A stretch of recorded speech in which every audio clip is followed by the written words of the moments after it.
मुख्यमंत्री जी।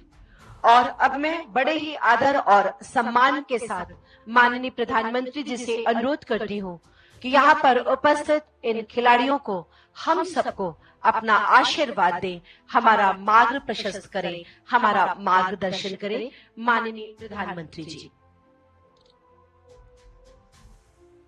हर हर महादेव।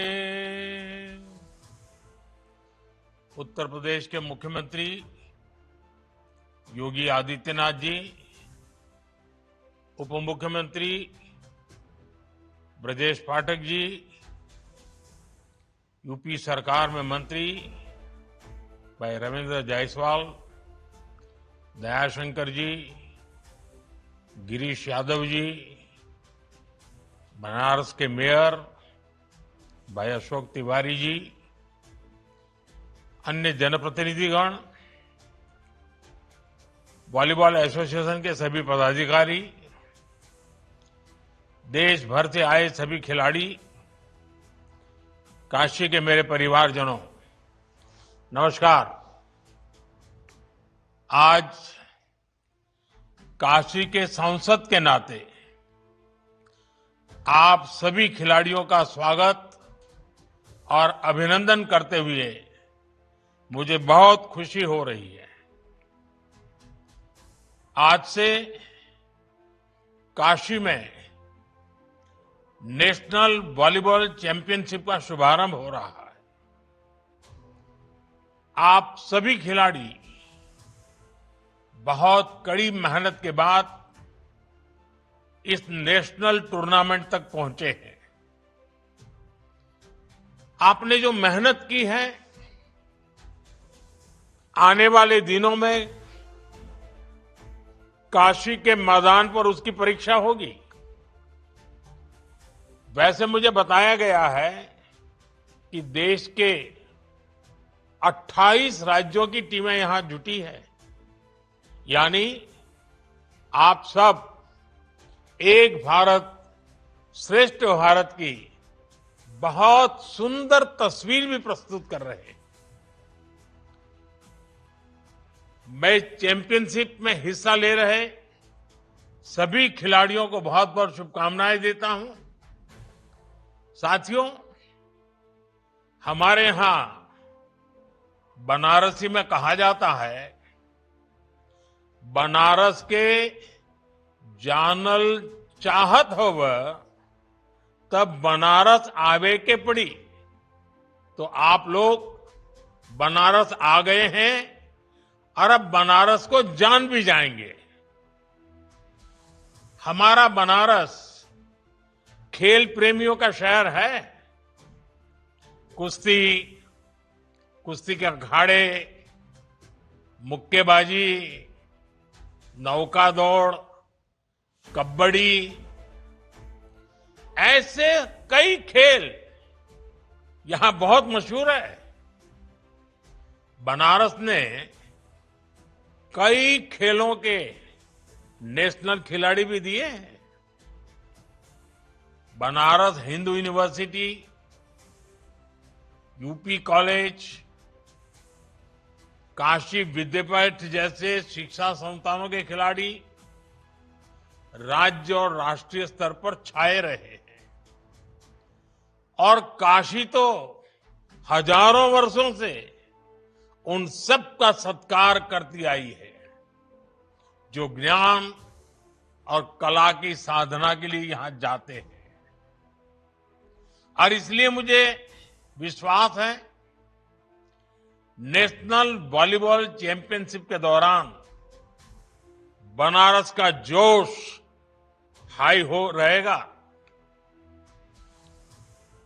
आप सभी खिलाड़ियों को उत्साह बढ़ाने वाले दर्शक भी मिलेंगे और काशी की आतिथ्य परंपरा को जीने का अवसर भी मिलेगा।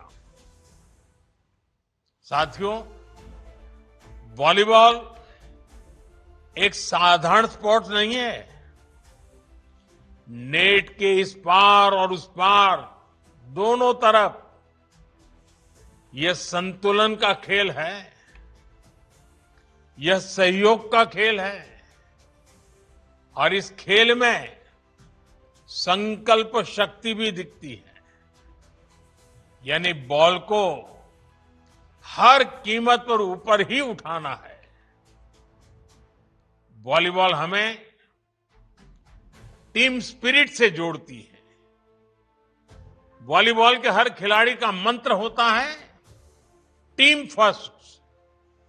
हर कोई भले ही अलग अलग स्किल्स का हो, लेकिन सभी प्लेयर्स अपनी टीम की जीत के लिए खेलते हैं। और मैं तो भारत की डेवलपमेंट स्टोरी और वॉलीबॉल में भी बहुत सी बातें कॉमन देखता हूं। वॉलीबॉल हमें सिखाती है कि कोई भी जीत अकेले नहीं होती। हमारी जीत हमारे कोऑर्डिनेशन, हमारे विश्वास और हमारी टीम की तत्परता पर निर्भर होती है। हर किसी की अपनी भूमिका है, अपनी जिम्मेदारी है। और हम तभी सफल होते हैं जब हर कोई अपनी जिम्मेदारी को बखूबी निभाता है, गंभीरता से निभाता है। हमारा देश भी इसी तरह आगे बढ़ रहा है। स्वच्छता से डिजिटल पेमेंट तक और एक पेड़ मां के नाम से लेकर विकसित भारत के अभियान तक हम इसलिए प्रगति कर रहे हैं क्योंकि देश का हर एक जन, हर एक वर्ग, हर प्रांत एक सामूहिक चेतना से, इंडिया फर्स्ट की भावना से देश के लिए काम कर रहा है।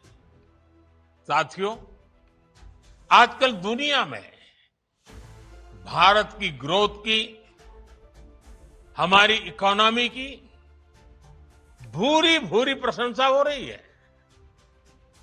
लेकिन जब देश विकास करता है तो ये प्रगति सिर्फ आर्थिक मोर्चे तक सीमित नहीं रहती। ये आत्मविश्वास खेल के मैदान पर भी दिखता है। यही हम बीते कुछ सालों में हर स्पोर्ट्स में देख रहे हैं। साल 2014 के बाद से अलग अलग खेलों में भारत का प्रदर्शन लगातार बेहतर हुआ है। हमें बहुत गर्व होता है जब जैन जी को खेल के मैदान पर तिरंगा फहराते देखते हैं। साथियों, एक समय था जब खेलों को लेकर सरकार और समाज दोनों में ही उदासीनता का भाव था।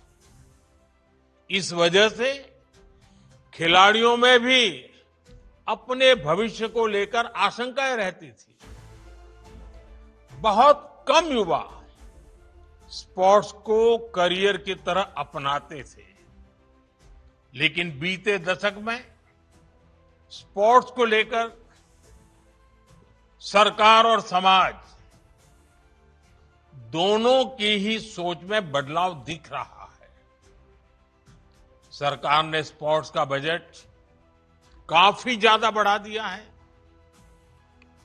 आज भारत का खेल मॉडल एथलीट सेंट्रिक हो गया है। टैलेंट की पहचान, साइंटिफिक ट्रेनिंग, उनके न्यूट्रिशन का ध्यान और पारदर्शी चयन अब हर स्तर पर खिलाड़ियों के हितों को सर्वोपरि रखा जाता है। साथियों, आज देश रिफॉर्म एक्सप्रेस पर सवार है। देश का हर सेक्टर, हर डेवलपमेंट डेस्टिनेशन इस रिफॉर्म एक्सप्रेस से जुड़ रहा है और स्पोर्ट्स का डेस्टिनेशन भी इसमें से एक है। स्पोर्ट्स सेक्टर में भी सरकार ने बड़े रिफॉर्म्स किए हैं। नेशनल स्पोर्ट गवर्नेंस एक्ट और खेलो भारत नीति 2025 इस प्रकार के प्रावधानों से सही टैलेंट को अवसर मिलेगा। खेल संगठनों में ट्रांसपेरेंसी बढ़ेगी। देश के युवाओं को स्पोर्ट्स और एजुकेशन दोनों ही क्षेत्रों में एक साथ आगे बढ़ने का अवसर मिलेगा। साथियों, आज टॉप्स जैसे इनिशिएटिव से भारत में स्पोर्ट्स इकोसिस्टम ट्रांसफॉर्म हो रहा है। एक